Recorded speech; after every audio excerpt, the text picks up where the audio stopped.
Assalamualaikum warahmatullahi wabarakatuh. Seperti yang udah aku katakan di video sebelumnya, bahwa aku akan melanjutkan video untuk menjelaskan apa sih yang aku lakukan di Kampung Inggris Pare selama 4 bulan. Nah, aku pilih lembaganya itu LC atau Language Center, dan di sana ada banyak program. Kemudian setelah aku cek-cek, dan program yang cocok untuk aku itu adalah program yang 4 bulan dan yang terakhirnya ada TOEFL test. Nah, untuk bulan pertama dan kedua itu ada main class yang terdiri dari kelas grammar, kemudian speaking, ada speaking 1, speaking 2, kemudian ada pronunciation class untuk bulan pertama dan kedua.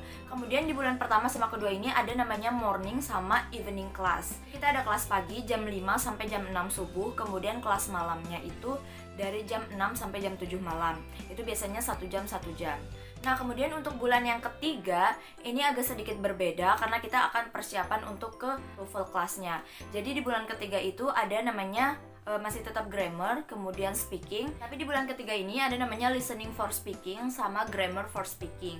Jadi di bulan ketiga ini udah nggak ada morning class dan evening class. Nah, tadi aku lupa sebutin kita ngapain aja sih di morning class sama evening class.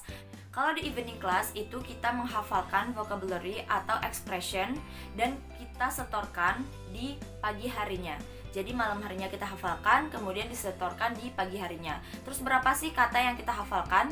Itu ada 40 kata, 40 kosakata sama 10 expression. Dan kita hafalkan dalam satu malam itu, kemudian keesokan harinya kita setor kata itu gitu. Nah, kemudian di bulan keempat ini adalah bulan yang paling berat kayaknya gitu, karena kerjaan kita itu ketemu soal, ngerjain, ya udah gitu. Kemudian hari Jumatnya exam. Oke, aku lupa tadi jelasin juga kalau misalkan di bulan-bulan sebelumnya itu tetap kita ada exam juga di setiap hari Jumat. Jadi Senin sampai Kamis belajar, kemudian di hari Jumatnya kita exam. Nah, bentuk examnya bermacam-macam sesuai atau tergantung dengan tutornya. Jadi kalau misalnya ada yang examnya kalau structure atau grammar itu udah pasti gitu, kita ngerjain soal dengan tulis gitu. Tapi kalau kelas speaking itu kita examnya bisa beda-beda gitu. Jadi bentuk examnya berbeda-beda sesuai dengan atau tergantung dengan tutornya maunya kayak gimana, kemudian kesepakatan bersama gitu. Nah, kemudian untuk bulan keempat itu benar-benar kita ya sesuai dengan soal TOEFL. Jadi kita ngerjain kayak kalau di bulan keempat itu subjeknya itu ada structure, kemudian listening, kemudian reading. Ada 3 itu gitu. Nah, untuk structure-nya itu ada 2 tutor. Jadi ada structure 1 sama structure 2. Jadi kenapa structure lebih banyak atau tutornya ada 2? Karena emang porsinya dia untuk skill-skillnya itu lebih banyak gitu. Jadi butuh 2 tutor untuk structure. Di bulan keempat ini kita benar-benar ngerjain soal, kayak structure itu masuk ngerjain soal.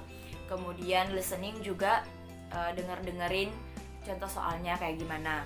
Kemudian untuk reading juga sama, kita ngerjain soal, kemudian ada kosakata baru atau vocabulary baru, kita catat, kita memorize atau kita hafalkan gitu. Kemudian di hari Jumatnya kita exam. Jadi bentuk examnya itu untuk bulan keempat kayak TOEFL prediction gitu. Nah, kalau bulan-bulan sebelumnya itu kan sesuai dengan tutornya gitu, tergantung tutornya. Tapi untuk khusus bulan keempat karena itu adalah bulan TOEFL, jadi kita examnya sesuai dengan soal-soal prediksi yang akan mungkin sekiranya keluar di TOEFL yang di real test TOEFL-nya. Jadi itu program yang aku ambil di LC. Kemudian aku sesuaikan kira-kira aku butuhnya apa. Nah, aku ngambil programnya itu namanya English Master, itu 4 bulan. Tapi ada juga yang program untuk 6 bulan, dan itu untuk yang terakhirnya itu ada IELTS, ada bagian IELTS-nya gitu. Nah, kalau untuk kelas yang aku ambil kayaknya segitu aja. Nanti aku lanjutin di part selanjutnya, di video selanjutnya itu tentang keseharian di Kampung Inggris Pare. See you!